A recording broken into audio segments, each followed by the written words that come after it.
I penned a message to Obama that I would like to deliver now. Because, Mr. Obama, I think it's time we had a heart-to-heart talk.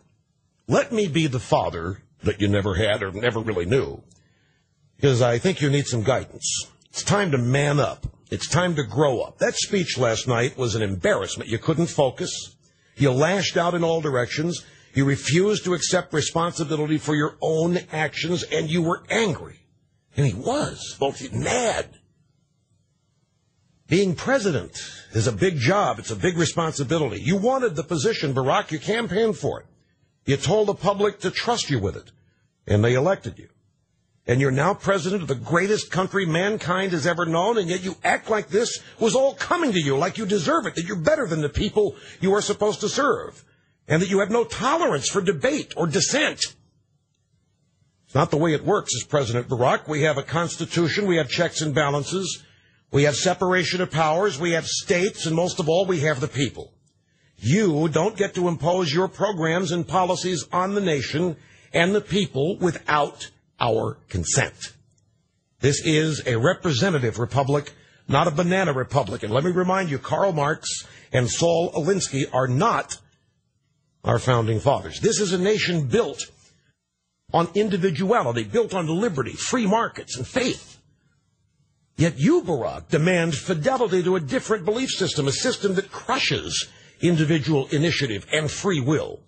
The president does not berate Supreme Court justices who are guests of the Congress and who have no ability to respond to your attacks. You've made such a mess of things, Barack, and it's time to stop deluding yourself. Time to stop blaming others. You are delusional. You are delirious. It's time for you to assume the responsibilities of a president rather than pretending to be one. You've driven the nation's debt over the edge. It is your responsibility to fix it now. Otherwise, our young people will have no future. You were wrong to grant terrorists constitutional rights. Even the libs in New York don't want the trial there now. You, Mr. President, are endangering the security of this nation. Now fix it.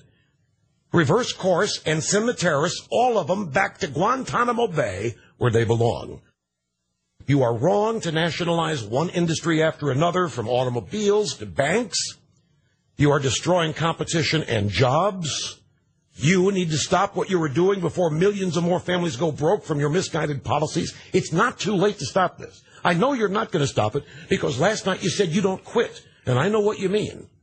You're going to keep plugging for the same agenda, which is going to destroy this country even more, which makes me think, Barack, that's your objective. You know, Barack, unlike most presidents, you're dealing with a Congress that has supermajorities in both houses, fellow Democrats. It amazes me that with all the talk about your ability to persuade and communicate, that you can't even hold your own party members together anymore. Is that Bush's fault, too? Is it the fault of the banks and the insurance companies and the lobbyists that you can't keep your own Democrat Party unified? Or is it a problem with your leadership, Barack, or lack of leadership? It's the latter, Mr. President. I'll tell you, you are not a leader. You're an agitator and an organizer and a process guy, but you are not a leader. It is you who are doing something wrong. The people in Virginia don't like it. The people in New Jersey don't like it. The people in Massachusetts don't like it. The people in Massachusetts all over the country have the ability to inform themselves outside of your sycophant press corps, and they are doing so. Members of your own governing majority don't like what you are doing. I mean, this calls for some self-reflection and some circumspection. Has it occurred to you, Mr. President, even once, that you're not as cool as you think you are? Has it occurred to you that you are screwing up? And if it has, are you happy about that?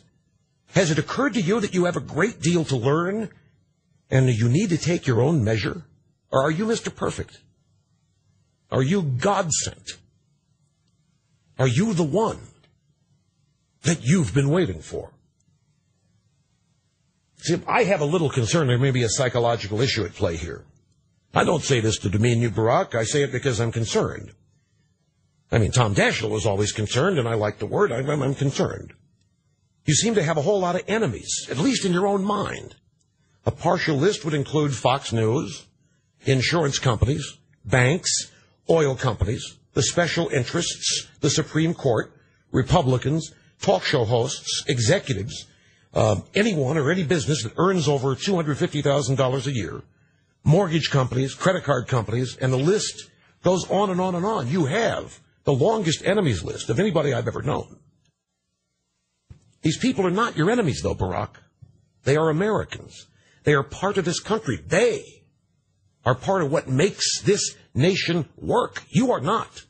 You have nothing to do and have had nothing to do with this nation's greatness. You can't lay claim to greatness on any scale, not even rhetorical. But you have no direct relationship to the greatness of this country. You are damaging the possibility of further greatness. Nevertheless, like a bully, you continue to threaten all of these people. The Supreme Court, big oil, big pharmaceutical, big retail, talk show hosts, Fox News, the list goes on. You threaten anybody who does not agree with you. You try to intimidate them. You smear them. Your sycophantic media goes right along and carries your water. But this is not what presidents do. You're supposed to lead not by threatening people, but by encouraging them, by embracing them, by thanking them, by inspiring them. Most of all, you don't seem to appreciate the magnificence of this nation. I know you don't. The way you've been educated about this country is painfully obvious. You think this country's guilty, period. Guilty and unjust. You seem to think this country needs to be torn down so you can rebuild it. But you were elected to be president, not some kind of dictator. You must operate within the confines of the Constitution. You are not bigger than the law, and you are not bigger than the people.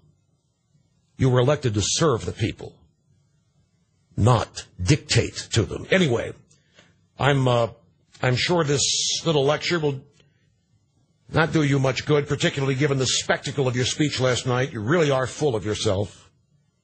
But I truly hope that this little talk does do you some good down the way, because something is going to have to change in you, or we are doomed for at least the next 3 years.